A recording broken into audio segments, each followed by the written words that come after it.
Right now, Pittsburgh's best sports show is about to begin. Call us or tweet us. We've got things to talk about on the Ireland Contracting Nightly Sports Call.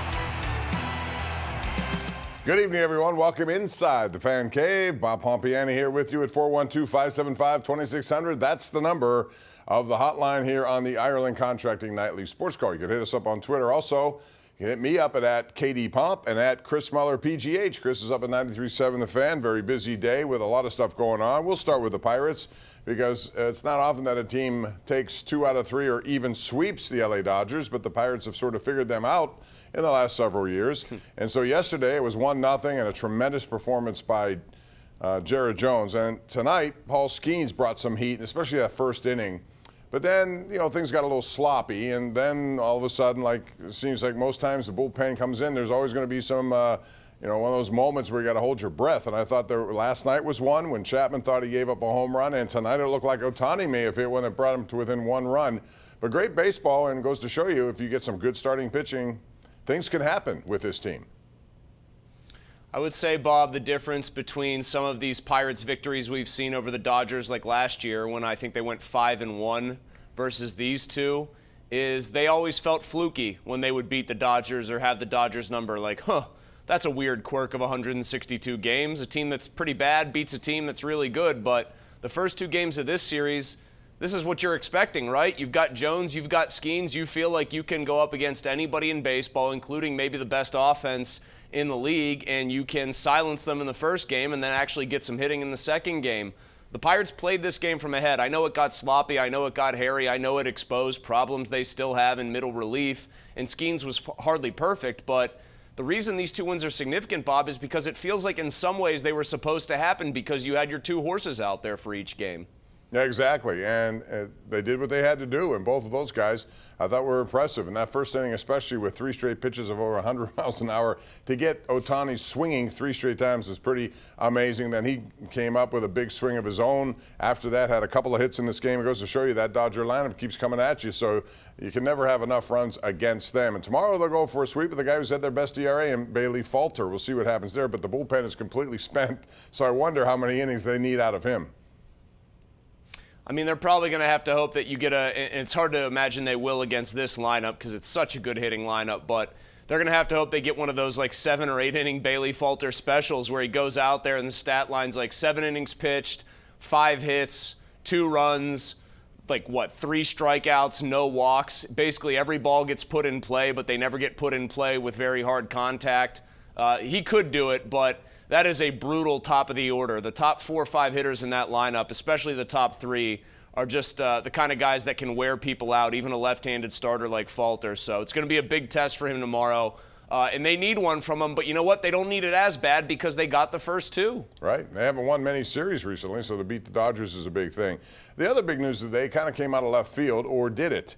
Because the Steelers, specifically Mike Tomlin, had been in touch with Cam Sutton after he had a really terrible situation on his hands and a domestic violence charge that really was a felony at first, and it was reduced to a misdemeanor, and then all of a sudden it was a pretrial diversion program in which he could do what he has to do, and then all of a sudden that would complete the program and those charges would disappear. I still don't understand all the legalities of it all, but I do know this, that he's lucky to be here. Given what was charged here and what the police report said, it was a disgusting display against his girlfriend, I suppose, whatever it was. But he's back here, and I'm just wondering about your thoughts on this. This is a tough one. I never like to see situations like this, but I also know Tomlin is sincere in his, keeping up with players, trying to help them whenever he feels he needs help for people he's come in contact with over the years.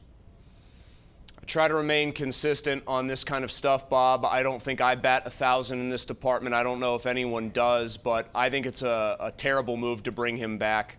I'll briefly speak to the football end of it. He was not a good player for the Lions last year. Granted, as their top cornerback, he won't be asked to do that here. He is going to play slot corner here. Mike Tomlin might like to keep up with players. Wonderful. It doesn't mean you have to sign them back.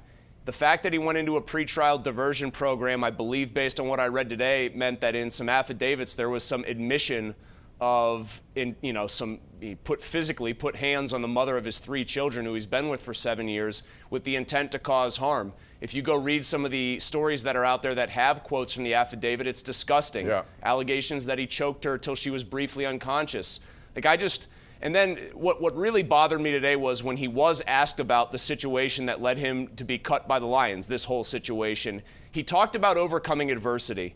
If there's almost like one thing in terms of the coverage of these stories that I wish we would just do away with, it's about the athletes or even the teams that sign them talking about adversity as if it's not something bad that they did. Adversity is you get sick or you break a leg and you manage to come back from it, or you have a horrible set of circumstances outside of your control. Cam Sutton created his negative circumstances, and just because the Steelers try to keep up with some of their guys doesn't mean I have to like that they brought back a guy that I don't care how smart he is, what his football IQ is, what his teammates say about him. He did the kind of thing, or is alleged to have done the kind of thing, that bad people do. Yep, well said, and that's the hardest part for me to try to figure out in this situation as well. And again, the other part of this that, it's a one-year deal, but the NFL is not done investigating and certainly not done with its disciplinary action, so he could miss some time.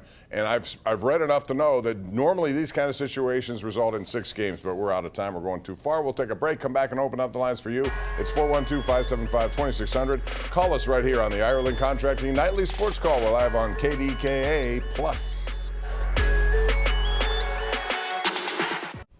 All right, welcome back. Our GMC Sierra tweet of the night is from the Skeens Muse, and this is interesting because nobody in baseball has more RBIs than Nick Gonzalez since he was called up on May the 10th. Nobody, I should say, the National League, okay. But you see the numbers there, 20 of them since his recall. Now, he's not known, Chris, as somebody who's going to drive in a lot of runs, but he does make contact. In fact, so much so that Derek Shelton had him batting cleanup in one of the games last week. But that's good to see. If you can get guys like that come up and make a contribution that big, really big news. And that's our tweet of the night. Well, I think he's a guy that does have pop. I mean, that's why they liked him. He was playing in a high elevation in college, which is why there were some questions about whether that would translate to the major leagues. Being out in New Mexico, you're at altitude, you hit all these home runs. That's going to kind of make people a little suspicious. But he hits the ball very hard, and I think he has done something in his second stint here in the bigs, Bob, that the Pirates have to hope Henry Davis does now that he's been called back up. And that's just kind of like, it seems that the Nick Gonzalez approach was he took a couple things that he knew he was doing wrong.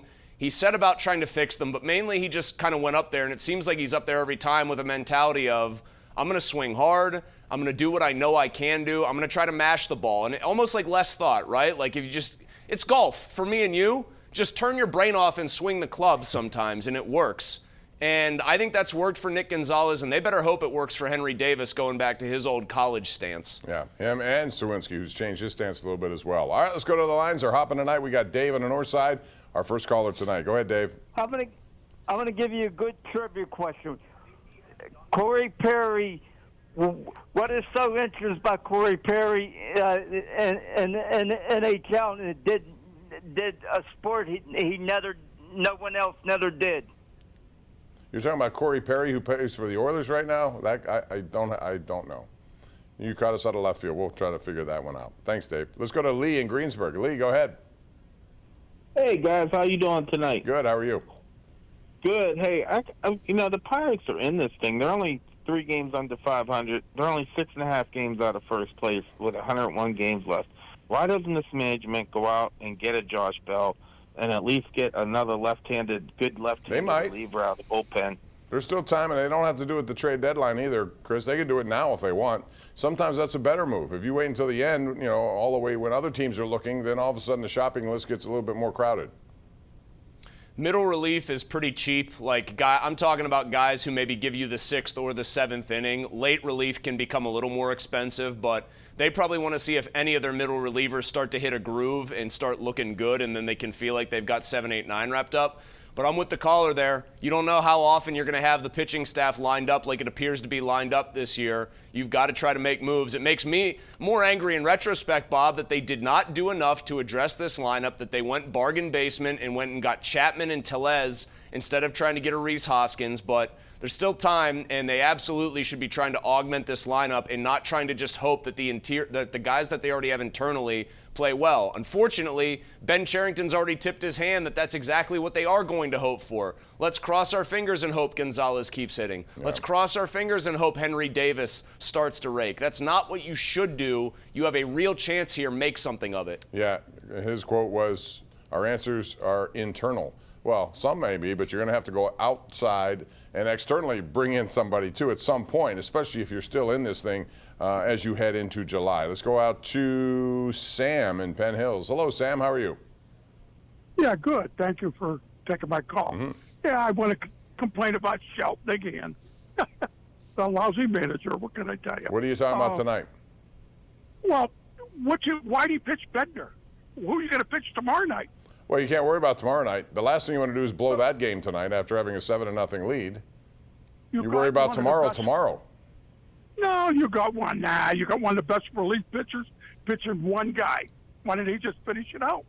He's 4 runs ahead. If you can't count on him. I know for a fact Holderman and a lot of other guys in that bullpen do not like coming back out after they've been called upon mid-inning. I'll give Pony credit. He has talked to people in there. And he knows, he heard from these people. He relayed this on the show. There are a lot of, and it's not just on the Pirates, there are a lot of bullpen guys who don't like coming in one inning, finishing the inning, and going back out. That's burnt them a couple times. I actually agree, like, you could at least start the inning without Bednar if you want to try to get a little frisky and see if you can avoid using him. But given that their wins are precious, and this is a team maybe you didn't expect to get 2 or 3, I can understand where Shelton wanted to absolutely lock that part of the equation down and take his chances with tomorrow. Right, that's what I'm saying. If you blow that game, that's all people were talking about, and you can't afford to do it, not when you had a 7-0 lead. And we saw that What earlier. am I doing, Bob? I just sat was on the fence there. Bob, I just sat on the fence. I just made the argument that the caller was right. Then I came right. Starkey would kill me for doing this, and at our broadcast marathon, our 5-alarm marathon tomorrow, when I'm on with him for 2 hours, if I sit on the fence like this, come on, I got to practice here, Bob. All right. I can't sit on the fence. I can't do that. You normally don't either. If you do, it becomes an uncomfortable position, so you don't want to do that anyway. All right, let's go out to Richard in Pittsburgh. Hey, Richard, what's up? Yeah, hello. I'm just calling to, talk about the Cam Sutton situation. It seems like the travesty that even happened. And, Paul Skeens is looking good. I just basically wanted to get into a little sports talk with you guys and see, how you feel about it. Well, I feel very bullish. Skeens is now 3-0, and even though he didn't have his best stuff necessarily consistently tonight, he didn't have it in the second game of that doubleheader too, although he did have that splinker going at times. He's going to have those. The fact is, he goes out there and he gives people what they want, and he gives his manager what he wants for the most part for a 22-year-old kid. So does Jared Jones. I was more impressed, to be honest with you, with Jones in this series than Skeens tonight. Just because Jones, he looked like he was just, as this thing went on, and he's from L.A., Dodgers probably are one of his favorite teams, Chris, man, he sees that opportunity. Not many young kids will do that in that situation against that lineup, but he seemed to look at them with a stare and a confidence that I really like. So people had been wondering if the league was catching up to him. I thought the way he pitched against LA was very clearly indication that they have not, that his stuff still absolutely plays against a high-quality lineup, as we've said. And then the other thing is, I just think Jared Jones is the guy who is right now making this whole situation special. There was probably some expectation that Skeens would come up and deal the way that he has and look the part. What makes them interesting and makes them dangerous and makes this such a situation you don't want to fritter away is Jones. To a lesser extent, Bailey Falter too, but Jones giving you that true number 2 punch in a 1-2 punch. He was awesome in that game yesterday. That was a true pitcher's duel, and he won it. He really did. And Tyler Glasnow made one bad pitch, and he paid the price for it. Tony in Brentwood is up next. Hey, Tony, welcome to the Sports Call. Hi, guys. Thanks for taking my call. Go right ahead. Okay, I have 2 questions. Do you think Josh Bell would be a good fit for the Pirates and a reliever? I would have liked Corey Bellinger. I've been saying that since way before spring training. I don't care what it costs, $27 million, whatever. They have the money to spend it. The Dodgers, how much did they spend on Yamamoto and Ohtani combined? Chris? Well, they deferred all that Ohtani money, so he doesn't have to pay state taxes. No, okay. I know. They spent, $750 million. I know. You're preaching to the choir here. They have the second lowest payroll in baseball behind the Oakland Athletics, who aren't even going to be in that city much longer. Like, they absolutely should be spending more money. It's not a controversial statement. It's a statement of fact. They have a bunch of really good young pitchers, cost-controlled and cheap. Spend money elsewhere, and you might find yourself accidentally stumbling right into a World Series. And no, that is not an exaggeration if these pitchers keep it up. That's real. You have the pitching, the starting pitching, to actually go that deep in a playoff series if you get there. And it doesn't matter if it's best of 3, 5, or 7, because you just run these guys out, and 7 could be even worse for the opposition, knowing you're going to see these guys minimum twice each. We got to take a break, come back with more. This is the Ireland Contracting Nightly Sports Call, ladies and gentlemen. We do it every single night of the week right here on KDKA Plus, and some nights 93.7 The Fan.